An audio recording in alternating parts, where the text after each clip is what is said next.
So today we are reading some books, and hope you guys enjoy this ASMR video. And we will be discussing the book of Matthew. So hope you enjoy.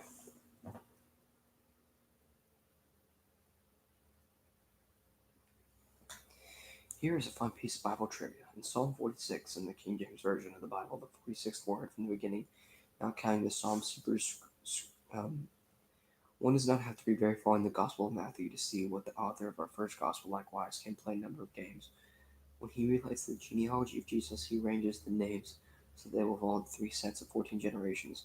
There were 14 generations from Abraham to David, 14 from David to the exile, and 14 from the exile to Jesus. He also likes doublets, dualism, two masters, two ways, and of course, two builders.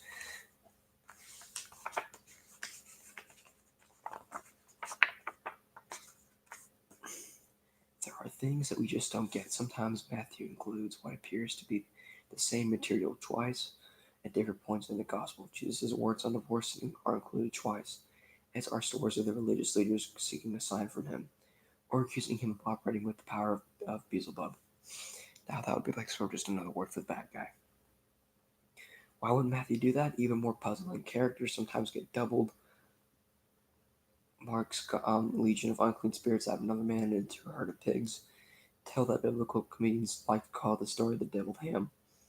But when Matthew tells those same stories, Jesus heals two blind men and casts a legion of demons out of two men. And in Matthew's version of the Bible of Palm Sunday, Jesus sits on two animals as he rides into the city. In this some overtly literal fulfillment of prophecy. Did Matthew know something that Mark didn't, or is there something special about the number two? Matthew's gospel opens with the genealogy that traces Jesus' descent from Abraham, followed by an account of Jesus' virgin birth. Related events such as the visit of the Magi, when the narrative shifts, and to recount the beginning of Jesus' ministry as an adult. He's baptized by John, tempted by Satan in the wilderness. He begins to call disciples and go throughout Galilee, preaching, teaching, and healing. He preaches the Sermon on the Mount, which focuses primarily on discipleship. Matthew continues the story of Jesus' ministry by relating a series of healings and stories. These are interspersed with anecdotes in which Jesus responds to questions that clarify or challenge the nature of his ministry. Jesus then appoints 12 of his followers to be apostles and sends them out on a mission similar to his, instructing them with regard on persecution and the need for radical faithfulness. Opposition to Jesus begins to mount as he encounters doubt, apathy, and outright hostility from diverse parties. John the Baptist, the crowds, the Pharisees, even his own family. He tells seven parables about the kingdom of heaven, and then he meets rejection in his own hometown. His ministry also attracts the attention of Herod, who has had John the Baptist put to death. Jeez. The story continues with an accent of miraculous deeds: multiplication of food, walking on water, exorcism of a demon from a Canaanite's daughter, and even these are interspersed with accounts that reveal the Pharisees to be blind guides to stand under God's judgment, which accounts that shows Jesus' own disciples to be people of little faith. But then Peter receives Jesus' blessing when he confesses Jesus to be the Messiah and the Son of God. After that, the narrative shifts into a long section that emphasizes Jesus' instruction of his disciples. He repeatedly tells them he is going to suffer and die, a revelation that comes before them on the mountain. Before Jesus enters Jerusalem and challenges the religious leaders there, he overturns the tables and basically raids the temple.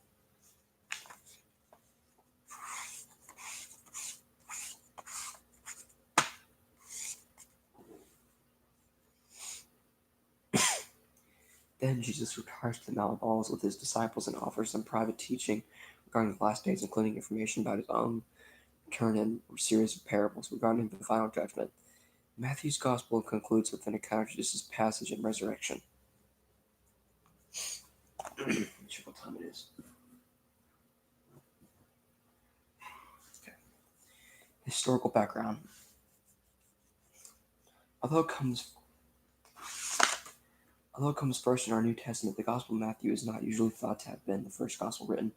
Most scholars think that it was written after the Gospel of Mark, since about 90% of the material in Mark's Gospel is also found in Matthew. It's possible to view Matthew as an expanded second edition of Mark. Matthew's book would not untimely replace Mark's Gospel, the way that a second edition of work usually replaces earlier versions. However, rather Christians would read Matthew alongside Mark, excusing the redundancy and appreciating both books as offering compatible accounts of Jesus.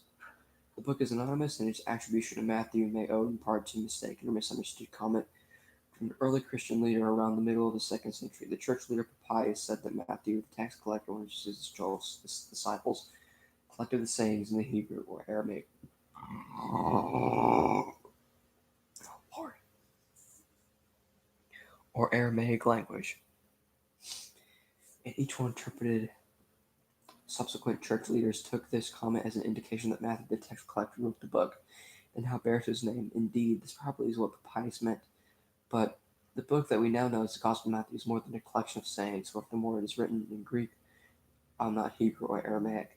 And most scholars do not think that any of the other Gospels authors had copies of it to interpret or translate. Accordingly, many scholars simply dismiss the comment by Pius out of hand, claiming that he clearly did not know what he was talking about. It is possible, however, that the Matthew tax collector did have something to do with this gospel. Perhaps he was the person responsible for compiling the now lost collections of sayings that scholars refer to as the Q source.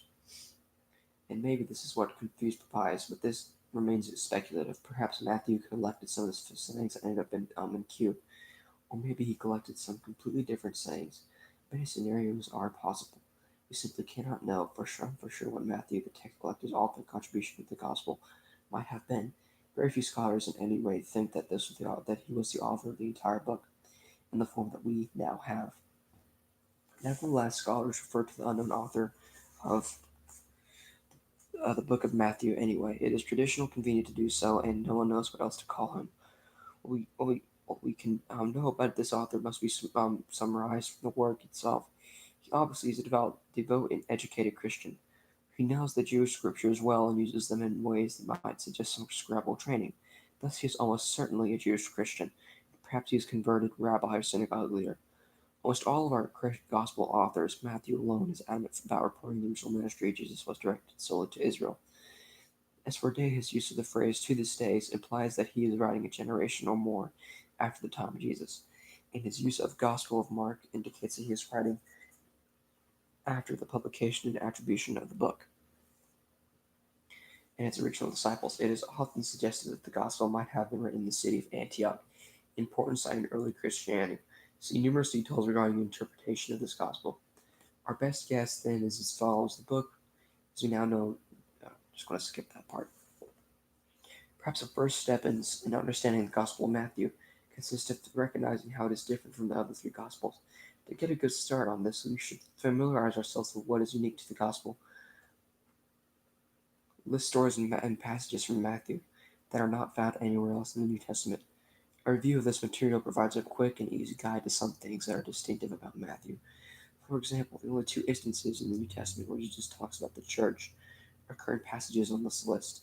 Jesus says that he intends to build a church, and he offers advice on how the church should make a decision regarding its mission.